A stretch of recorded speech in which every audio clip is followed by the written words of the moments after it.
The Homestead Act of 1862 is one of the most important laws in American history. It gave away 160 acres of land for free to anyone willing to live on it and improve it for 5 years. The promise, free land would create a nation of independent farmers. Poor people could own property. The West would be settled by hardworking families. The reality, most homesteaders failed. The law was exploited by speculators, and free land came with a price tag most people couldn't afford. Let's start with the law itself. Any adult citizen or immigrant intending to become a citizen could file a claim. You had to be the head of a household or 21 years old. You paid a small filing fee, about $18. Then you got 160 acres of public land. If you built a house, dug a well, plowed a certain amount of land, and lived there for 5 years, the land became yours. Sounds great, right? Here's what they didn't tell you. First, 160 acres sounds like a lot. In Ohio or Illinois, that's plenty for a farm. In Kansas or Nebraska, where rainfall is scarce, 160 acres often wasn't enough to support a family. You needed more land, or you needed land near water. The best land near rivers or railroads wasn't available for homesteading. Railroad companies had been granted millions of acres by the government, and they sold it at high prices. Homesteaders got what was left, the marginal land. Second, starting a farm from scratch is expensive. You need tools, seeds, livestock, lumber for a house, and money to live on until your first harvest. The government gave you land. It didn't give you any of those things. Most homesteaders went into debt immediately. They borrowed money for supplies, often at high interest rates from merchants in nearby towns.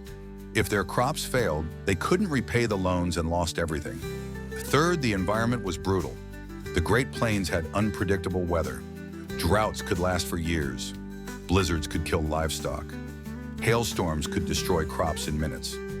Grasshopper plagues swept across the plains in the 1870s, eating everything green.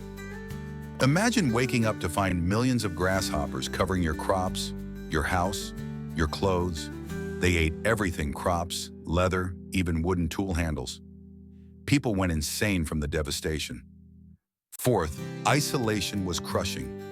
Your nearest neighbor might be miles away. The nearest town might be a day's journey. Winters were long and dark. You were trapped in a small sod house, literally a house made of chunks of dirt, with your family, no entertainment, and limited food. Women especially suffered from isolation.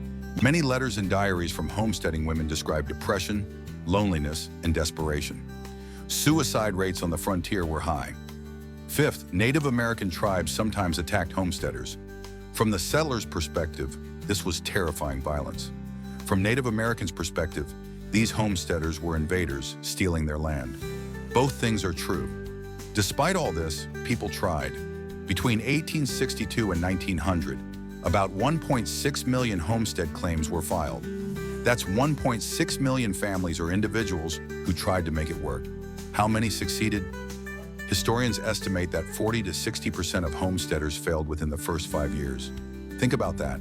More than half gave up or lost everything. They abandoned their claims and moved to cities, or to better land if they could afford it, or they stayed and worked as tenant farmers on someone else's property. The successful homesteaders were often those who had some money saved before they started, who got lucky with weather, or who had family members who could help with labor and costs. Single women and widows also homesteaded about 10 to 15% of claims. They faced all the same challenges as men, plus gender discrimination when they tried to borrow money or buy supplies. Some succeeded through determination and luck. Many failed. Now here's the dark side. The Homestead Act was exploited by speculators and corporations. Rich people hired others to file false claims, establish the minimum improvements, and then transfer the land to them after 5 years. Timber companies and ranchers used this scheme to acquire huge amounts of land. The government did little to stop it. Railroad companies got even better deals. The government granted them millions of acres along railroad routes free. The railroads sold this land to settlers at high prices, making enormous profits. The best land went to corporations. Homesteaders got the leftovers. Still, the Homestead Act did create opportunities. Millions of acres were distributed.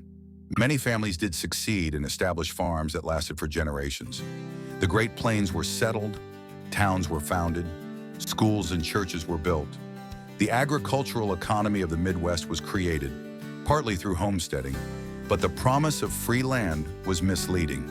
The land was free, but everything else cost money, labor, and luck. And the environmental cost was enormous. Plowing up the prairie grasslands destroyed ecosystems that had existed for thousands of years. Within decades, this would lead to the Dust Bowl of the 1930s, massive soil erosion that turned the Great Plains into a desert. The Homestead Act is usually presented as a great success story, proof of American opportunity and hard work. The reality is more complicated. It did provide opportunities, especially for people with some resources, but it also led to widespread failure, environmental destruction, and exploitation. Free land that wasn't really free, a promise that many couldn't afford to keep. That's the reality behind the myth.